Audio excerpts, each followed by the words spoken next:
Hello students, आज के इस वीडियो में हम देखने वाले क्लास 10th में जो फॉर्मूले काम में आते हैं उनको सभी फॉर्मूले को इस वीडियो में हम देखने वाले हैं। और इन फॉर्मूलों की यदि आपको पीडीएफ चाहिए तो इन पीडीएफ का जो लिंक है, टेलीग्राम चैनल का जो लिंक है, वो इस वीडियो को डिस्क्रिप्शन बॉक्स में मैं दे रहा हूँ, तो वहाँ से आप इस देख सकते हैं। चलो स्टार्ट करते हैं। जैसे बहुपद वाला चैप्टर है अपने पास, बहुपद वाले चैप्टर से अपने पास कौन कौन से फॉर्मूले काम में आते हैं उनको समझने का प्रयास करेंगे। ये देखो, द्विघात बहुपद का जो व्यापक रूप होता है वो हमने लिखा है a x square plus b x plus c, जहाँ पर a not equal to zero. A not equal to zero क्यों होता है? क्योंकि यदि जीरो हो गया तो ये द्विघात बहुपद नहीं रहेगा, इसलिए ये ए नॉट इक्वल टू जीरो है। द्विघात बहुपद के दो शून्यक होते हैं, एल्फा और बीटा। इन शून्यांकों तथा गुणांकों के बीच संबंध हम देखते हैं। शून्यांकों का योग कैसे ज्ञात करते हैं? शून्यांकों का योग ज्ञात करने का सीधा सीधा फॉर्मूला है माइनस का बी अपॉन ए। और शून्यांकों का गुणनफल ज्ञात करने का फॉर्मूला क्या है? यानी कि एल्फा इंटू बीटा बराबर सी अपॉन ए, ये वाला फॉर्मूला है। यदि शून्यांकों तथा गुणांकों का योग दे रखा हो अपने को, यानी कि एल्फा प्लस बीटा दे रखा हो और गुणनफल एल्फा इंटू बीटा दे रखा हो, तो द्विघात बहुपद कैसे ज्ञात करते हैं हम? यानी कि एक्स स्क्वायर माइनस का चिन्ह आ जाएगा, alpha plus beta x plus alpha beta, जहाँ पर के क्या है? वास्तविक संख्या। यहाँ पर यदि अपने को शून्यांकों का योग दे रखा हो और गुणनफल दे रखा हो तो हम द्विघात बहुपद आसानी से ज्ञात कर सकते हैं इस फॉर्मूले में रख के। आगे देखते हैं हम महत्वपूर्ण जो सरल समीकरण काम में आती है वो देखते हैं। ये सरल समीकरण बहुत ही ज़्यादा काम में आती है आपके। पहली सरल समीकरण क्या है? ए प्लस बी का होल स्क्वायर बराबर a square plus 2ab plus b square. ऐसे ही माइनस वाली ए माइनस बी का होल स्क्वायर बराबर क्या होता है? ए स्क्वायर माइनस का 2ab प्लस बी स्क्वायर। अगली सरल समीकरण क्या होती है? ए स्क्वायर माइनस का बी स्क्वायर बराबर क्या होता है? एक बार तो ए प्लस बी और एक बार ए माइनस बी, दोनों गुणा में आ जाएगी। चौथी सरल समीकरण क्या है? ए प्लस बी का होल क्यूब बराबर क्या होता है? A cube plus 3a square b plus 3ab square plus b cube. अगली सरल समीकरण क्या होती है? ए माइनस बी का होल क्यूब बराबर क्या होता है? A cube minus 3a square b plus 3ab square minus b cube. इन सभी सर्व समीकरणों को आप याद करोगे क्योंकि ये बहुत ही ज़्यादा काम में आएगी आपके।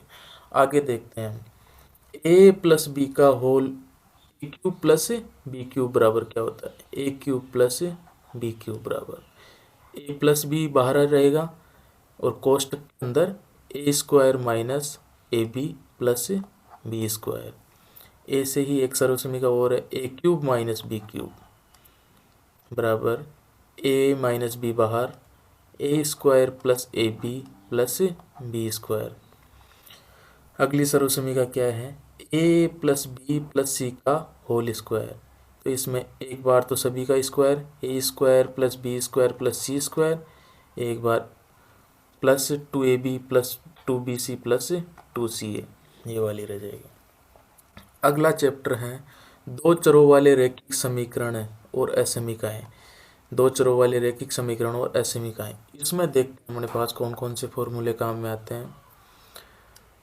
रैखिक समीकरण युग्म का जो है ना व्यापक रूप, वो ये होता है a1x plus b1y plus c1 बराबर 0। ऐसे ही a2x plus b2y plus c2 बराबर 0। अब इनके अनुपातों की तुलना करके देखते हैं और इनका ग्राफीय निरूपण और बीजगणितीय निरूपण भी हम देखते हैं। यदि a1/a2 नॉट इक्वल b1/b2 आए तो प्रतिच्छेदी रेखाएं होगी, एक दूसरे को काटेगी ये दोनों रेखाएं। और बीजगणितीय निरूपण कैसा होगा इनका? केवल एक अद्वितीय हल होगा, यानी कि इनका एक सिंगल हल होगा।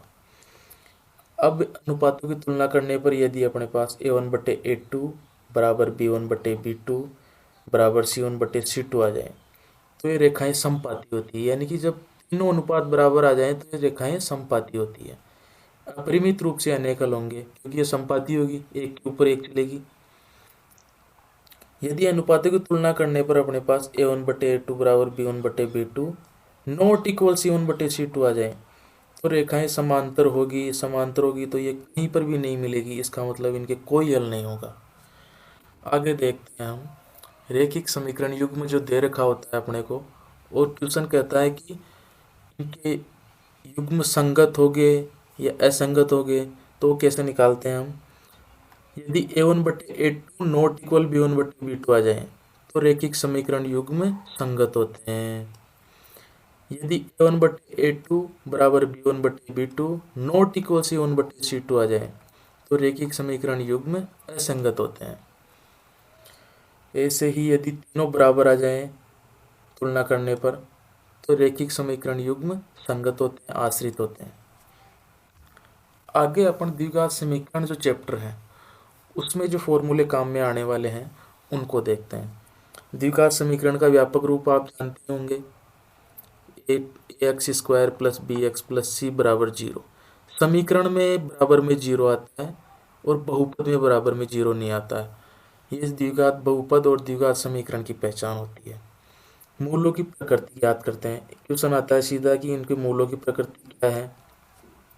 हम कौन से फॉर्मूले में रख के देखते हैं, b² - 4ac वाले फॉर्मूले में रख के देखते हैं कि यदि माइनस में आंसर आ जाए, यानी इनका मान माइनस आ जाए, b² - 4ac का मान यदि माइनस आ जाए तो इनका कोई भी वास्तविक मूल नहीं होगा। यदि b² - 4ac का मान 0 आ जाए तो मूल वास्तविक और बराबर होंगे। यदि b² - 4ac का मान 0 से बड़ा आ जाए, यानी कि प्लस में आ जाए, मूल वास्तविक और अलग अलग होंगे, भिन्न भिन्न होंगे। आगे देखते हैं अपन समांतर श्रेणी वाला जो चैप्टर है वहाँ से अपने पास कौन कौन से फॉर्मूले काम में आएंगे। समांतर श्रेणी का व्यापक रूप कौन सा होता है, पहले तो ये देखते हैं हम। ये प्रथम पद हो गया a, इसके बाद a+d ये दूसरा पद हो गया, a+2d ये तीसरा पद हो गया। इसी प्रकार चौथा पद क्या हो जाएगा, a+3d। इसी तरह ये चलती रहेगी श्रेणी। अब इनका d कैसे निकालते हैं, सार्वंतर। दूसरे पद में से पहले पद को घटा देते हैं, ये लो। एक क्वेश्चन आता है अपने पास, समांतर श्रेणी का nवां पद ज्ञात कीजिए। इसमें सूत्र कौन सा काम में आता है, a + n - 1 × d। ये लो। एक क्वेश्चन क्या आता है, समांतर श्रेणी के n पदों का योगफल ज्ञात कीजिए। जिसमें अपने को ज्ञात कैसे करते हैं, n/2 कोष्टक 2a + n - 1 × d। और एक अपने को जब अंतिम पद और प्रथम पद दिया हुआ हो तब ये वाला सूत्र लगेगा, यानी कि n/2 कोष्टक a + l। ये सूत्र बहुत ही कम काम में आता है अपने पास योगफल ज्ञात करने में। अगला क्वेश्चन देखते हैं, यदि समांतर श्रेणी का योग दिया हुआ हो तब nवां पद ज्ञात करने का सूत्र। यानी कि जब अपने को समांतर श्रेणी का योग दिया हुआ हो तब nवां पद ज्ञात करने का सूत्र Sn - Sn-1 वाला, ये वाला सूत्र हो गया। एक क्वेश्चन बहुत ही ज़्यादा ये आता है, छोटा क्वेश्चन आता है, यदि ABC किसी AP के क्रमागत 3 पद होते हैं और वो अपने को B वाला पॉइंट पूछता है, यानी कि प्रथम पद और अंतिम तीसरा पद दिया हुआ होता है A, B और C, ये 3 पद होते हैं, जिसमें से B वाला पद पूछता है अपने को, तो पहले को और तीसरे को जोड़ के 2 का भाग दे देंगे, ये वाला बीच वाला पद अपने पास आ जाएगा। आगे होता है अपने पास निर्देशांक ज्यामिति वाला चैप्टर। इसमें से कौन कौन से क्वेश्चंस में फॉर्मूले लगते हैं अपने पास, ये देखते हैं अपन। पहला अपने पास मूल बिंदु के निर्देशांक कैसे होते हैं, 0 0, यानी कि जहाँ पर x का मान भी 0 होगा और y का मान भी 0 रहेगा। अक्ष पर स्थित किसी बिंदु के निर्देशांक, यानी कि भुज बिंदु के निर्देशांक क्या होते हैं, जहाँ पर x का मान तो कुछ ना कुछ रहेगा और y का मान 0 रहेगा। y अक्ष पर स्थित किसी बिंदु के निर्देशांक, y अक्ष क्या होता है, कोटि। y अक्ष को कोटि भी बोलते हैं अपन, यानी कि जहाँ पर x अक्ष का मान तो 0 रहेगा और y अक्ष का मान कुछ ना कुछ रहेगा। आगे देखते हैं अपन, 2 बिंदु दिए हुए होते हैं अपने को P और Q। इनका निर्देशांक क्या है, पी के निर्देशांक क्या है x1 y1, क्यू बिंदु के निर्देशांक क्या है x2 y2। इन दोनों बिंदुओं के बीच की दूरी पूछ रहा है अपने पास। ये क्वेश्चन बहुत ही ज़्यादा रिपीट होता है ना, तो इसको भी बहुत ही आसानी से कर लेंगे अपन। यानी कि रूट में x2 माइनस x1 का whole square plus y2 minus y1 का होल स्क्वायर। आगे है अपने पास बिंदु दिया हुआ है P x1 y1 और Q बिंदु दिया हुआ है x2 y2। इनके मध्य बिंदु के निर्देशांक ज्ञात करने हैं अपने को। तो x वाला बिंदु कैसे ज्ञात करेंगे, x1 प्लस x2 बटे 2 और y वाला बिंदु y1 प्लस y2 बटे 2। एक सूत्र काम में आता है अपने पास इस चैप्टर में, विभाजन सूत्र।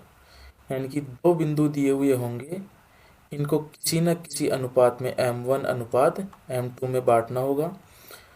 तो वो बिंदु कौन सा होगा जो बांटता है ना इनको अनुपातों में।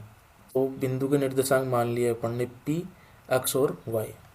x बिंदु के निर्देशांक कैसे निकालेंगे इसके, m1 x2 plus m2 x1 बटे m1 प्लस m2। y बिंदु के निर्देशांक कैसे निकालेंगे, m1 y2 plus m2 y1 बटे m1 प्लस m2।